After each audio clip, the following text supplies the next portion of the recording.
We're back here in the lovely confines of Oswego, New York, which means it's time for another Boy Green Daily, and we've got a lot to discuss. Let's get into it, baby.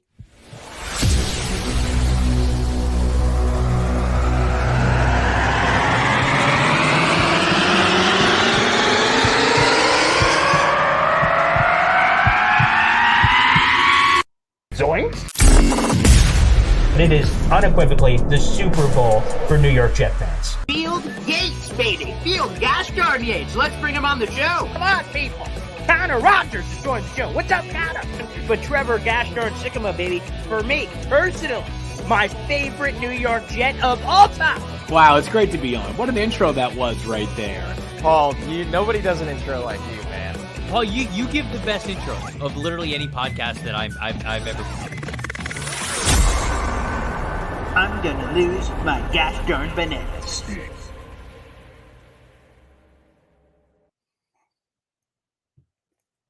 Well, I'll be honest, I certainly lost them over the weekend. Hey, everybody, my name's Paul Eston Jr., a.k.a. Boy Green. I'm the New York Jets digital reporter for Heavy.com, and I'm finally back in the lovely confines here of Oswego, New York, but I can't lie. It was friggin' cool. Going to the Pro Football Hall of Fame for the very first time, meeting so many wonderful Jet fans was amazing. Meeting Jake Asman and Matt O'Leary, who we'll have on just a second, who joins us every Monday on the show. But I just want to give right off the top, and I'm sure Matt is about to say the same, a massive shout out to all the Jet fans that joined us there in Canton, Ohio. Surreal, unbelievable. I'm just doing this. There's no one else in this house outside my fiance and baby. They're sleeping in another room. So I'm just staring at this camera. So sometimes to meet all the people that are on the other side of the glass, so to speak, is remarkable. So let's give a quick bring in here to Matt O'Leary himself, that handsome bastard. And I don't know if you guys have noticed this, but you see the image behind. I kind of promote the show beforehand. And since Matt O'Leary and that whole tall thing went viral, I purposely shrunk down his image just to make it seem that I am taller than him in the image behind. So if you see that thumbnail on YouTube, I did that on purpose. Thank you very much. Matt, what's up, man? Good morning. Good morning, Paul. Excited as always to be on the show. And you said it so well. It was such a blast hanging out with so many different Jet fans in Canton over the weekend. And it was a great time meeting you. I thought we had so much fun doing a bunch of stuff out there in Canton at the Pro Football Hall of Fame. And we got to do it again. We definitely do. And I just have to say, for those who don't know, Jake obviously not on the show this morning. We'll get him back, I'm sure, in the near future. Jake gets turned, okay? I've never met that man in my life. But we had our Jets party on Friday night, and Jake was getting out there. And then on, I'm losing track of the day, so Saturday night, he said, hey, man, let's go out one more time. And I'm like, you crazy bastard. Okay, let's do it. And we went to a local hibachi restaurant. He said, give me the sake, baby. And I'm like, okay, here we go. And there's only three of us there. But, oh, boy, Jake, for those who are curious, behind the scenes, Jake could get turned. Just wanted to make sure I sprinkled that in there before we get started today. Wow. I love it. The man, he could put down some Tito's. He was doing it at our party, and he's a better man than I. By the time Saturday night rolled around, my girlfriend and I went out to dinner, and we're like, we're pretty shot. We're gonna leave early. We're gonna drive back tomorrow. Like, maybe we'll kind of just call it a night early. And Jake's out there doing sake shots. Like, love it. And an animal, a great guy in every sense of the word. Yeah, so it was awesome to meet everybody in person. Let's get right into it. And for those who don't know, Boy Green Daily is a daily live video program every single day, although we missed the last couple days because of some hotel Wi-Fi issues. But we're back every day, 7:30. Make sure you guys tune in. We stream live on Facebook, YouTube, and Twitter. And there's also an accompanying article down below. I want you guys to try to get into the habit of checking that out. It's got a couple of quick notes and quotes. It's a very quick read and catch you up on the latest in Jets training camp plan. And one thing you might have missed, everybody, it's the theme of today's show. You see Zeke's face a little behind me waving, hello, how we doing? Ezekiel Elliott rumors, they're back? Jeff Howe of The Athletic said the Jets have been, quote unquote, in on Ezekiel Elliott. Now, Matt, I want to present you three theories, and you can call them all BS. You buy them, you sell them, you do whatever you want here, and we'll get to the poll of the day. All of you guys can vote on that down below. Number one, so this rumor came out last night that, again, the Jets were in or are in, continue to be in on Ezekiel Elliott. He's a free agent running back. Number one, the Jets sent this to Jeff to say, hey, Dalvin, excuse my Guatemalan here, but shit or get off the pot, pal. We're dragging along here. If you don't want to come, then we'll go somewhere else. Number one, I thought that could be possible. Could be Zeke's camp, his agent trying to drum up some interest again, say, hey, Jets are in it. And that could certainly be on the table. So one of those two things. Number two, quite frankly, and all this Ezekiel Elliott potential stuff here is that it is an opportunity here potentially for the Jets, like I said, to legitimately go in a maybe a different direction in how I perceive potentially this Ezekiel Elliott thing. And then, of course, the other one is complete BS. It's just absolute nonsense, and there's nothing anywhere. And sometimes, we get the scoop scan. There's really nothing to it. Where do you stand when this gets presented to you, Matt, here on the show, and also perhaps yesterday when you started to see this a little bit? What was your perception? Yeah, I thought initially something that you mentioned, Ezekiel's camp kind of leaking this out there to try to get some sort of interest because this is a few months ago now, but remember originally the Jets were in this report. I think the Bengals and a third team. I forget the third team in the mix. And every single one of them were like, no, we're not in on Ezekiel Elliott. So I don't know how a couple months later they're just going to do a complete 180 and be like, all right, give us Zeke Elliott. We're back. We're sorry, Zeke. That was our bad from before. I don't buy it. I don't think there's really much legitimacy to the Jets being in on Zeke. I think it's just his camp trying to, stir up some sort of interest. And that's fair enough, which, again, I said is completely possible. It's completely on the table. That, by the way, was back on March 23rd. Adam Schefter of ESPN said that Ezekiel Elliott had narrowed down his list of teams he'd want to play for to those three teams, which was the Philadelphia Eagles, the New York Jets, and Cincinnati Bengals. And then as soon as each of those teams had, media opportunities, immediately said, oh, we are absolutely not in on Ezekiel Elliott. So I don't know what to make of some of these rumors that are coming out. And then Robert Saleh specifically said, we love our running back room. I'll leave it at that. That was back at the NFL owners meetings in late March on March 27th. But I say it in the piece down below, and I also say it in general. Often you have to use are you a Game of Thrones guy, Matt O'Leary? Are you a Game of Thrones guy? I'm not, and I know I'm going to get crucified for that, but I'm not. You absolutely should be, for Pete's sake. Correct that, for goodness sake. We didn't get into, in all our discussions while we're hanging out at the bar party under the tent, TV shows we watched did not get on there. Perhaps that for the next time. But there's a line that I think you'll still be able to resonate with from a character who's called Peter Baelish. And he tried to explain the art of understanding a person's motives and saying he plays this game of assuming the worst and what's the worst reason they could possibly have for saying what they have or what they have to do. And basically, like I said, that reverse psychology can kind of help sometimes when we're trying to understand where these leaks and information comes from. I will just say this. I believe Ezekiel Elliott wouldn't be bad for the right price. Pretty good pass protector, has a sterling resume. He has a weird nose for the end zone, which I think is an interesting art over the last 2 years. He could get in there. So all things considered, again, Dalvin Cook, obviously, to me, is a supremely better player. But I think for the right price, you could get me talking. Yeah, I mean, he's different, right, than Dalvin Cook. I think his role would kind of just be like that, third down and short, we need you to pick up a couple yards, or down on the goal line, we need someone to punch it in the end zone. And like you said, there is some value in that. He's not, the Ezekiel Elliott from, 2016 in his rookie season when he burst onto the scene. But, if they're looking for a veteran presence, a short yardage back, and someone who could pass protect a little bit, Ezekiel could fit that role. Let me ask you the same question I asked Jeremy Fowler last week. Flex on him, baby. Flex on him. That's what we do on this show. That's what we do on this program, baby. But anywho, the question I asked Jeremy Fowler on the program was, okay, let's say the Cook thing doesn't work. We'll get to Cook in a second. But let's just assume it doesn't work out. He goes to Miami, whatever happens. Do the Jets, in your mind, pivot to somebody else? Because most would assume, yes, if you were pursuing that, why wouldn't you pursue that? But I immediately told Jeremy, what about OBJ? The Jets were all in on OBJ. They didn't get him. They went, we'll stand pat. And they didn't do anything crazy to the wide receiver room. Is that the same concept in your mind at running back? Yeah, I think so. Because we haven't heard the Jets linked to any other names. Like, yes, this Ezekiel one recently, but I don't think either of us are putting much stock into it. It's not like they've been linked to, Kareem Hunt or any of these other veteran running backs. So I think it's kind of all in on Dalvin or all out. And similar to Odell, who you mentioned, it seemed like they were all in on him. And then, no interest in DeAndre Hopkins or no interest in any other veteran receivers on the market. So I think if they were to miss out on Dalvin, like you said, he goes to Miami or anywhere else, I think they just run it back with their young running back core. It does sound strange in theory. If you're going to be in on one vet, why not another? But I think we are going to see a repeat of what happened with the wide receiver room. Yeah, over the last week and a half, I've confirmed with multiple people, both publicly, Jeremy Fowler and Josina Anderson, and even some people behind the scenes, they thought, and a strong thought, that OBJ was a Jet.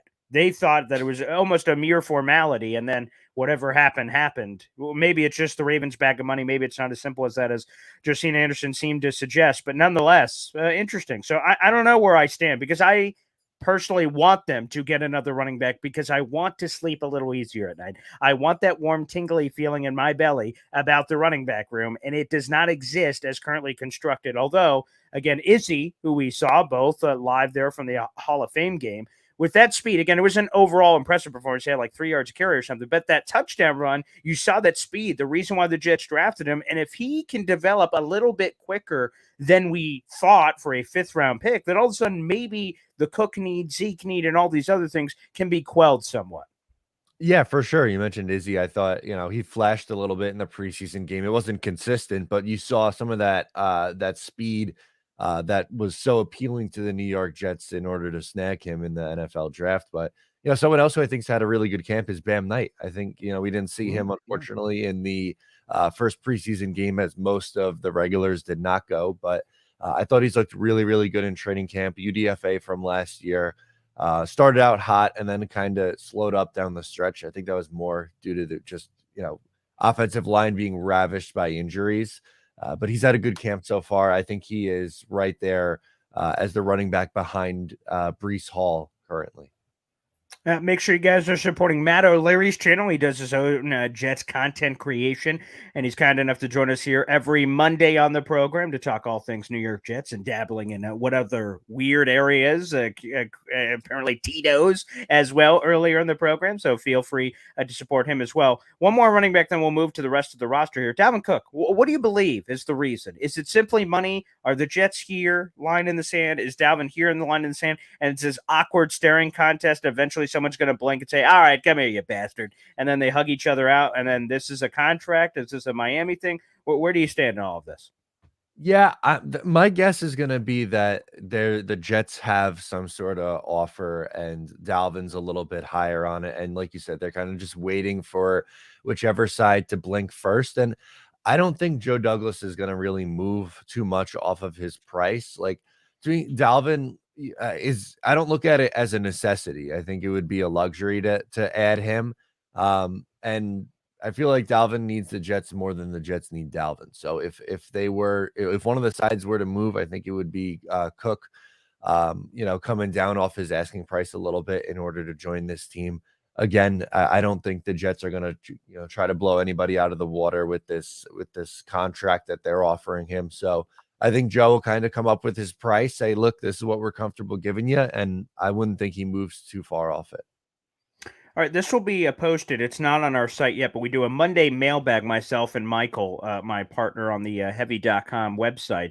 And one of the questions that was kind of brought up in themes that you guys will see in the mailbag posted here in a couple of hours is about the roster cut down. And for fans who don't know, back in the day, even just a couple of years ago, the roster starts at 90 players. And then after several preseason games, there's these cut downs. So it goes from 90 to 75 to 53. For this year, there is a ritual bloodletting. That's the only way I can describe it. Tuesday, August 29th, teams are going from 90 to 53. Now, they are technically allowed anywhere in this process with no hard deadlines to cut any players they want. And Michael, I'll give a spoiler alert, he's arguing the Jets should start, quote-unquote, trimming the fat on the roster right now. Why waste Aaron Rodgers' time or any of these other people's times for guys who are clearly not going to be here or not clearly talented enough? Do you reside in that camp? Do you want them to ride it out and just get to this date and cut all those guys, just keep them around for the sake of keeping around? Where are you at in all this? Yeah, I'm not saying you trim down to 53 today, but I think if Right. you definitely know someone's not going to be here, as you said, why waste their time, and why waste reps to someone who is, in place of someone who is going to be here.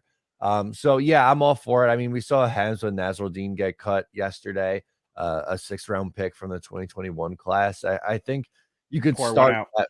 Yeah, you could start that process a little bit here, and start cutting some guys. And it doesn't have to be a ton, right? You don't have to cut 20 guys today, but if you know for sure a handful of guys aren't going to be here, then why are you wasting their time?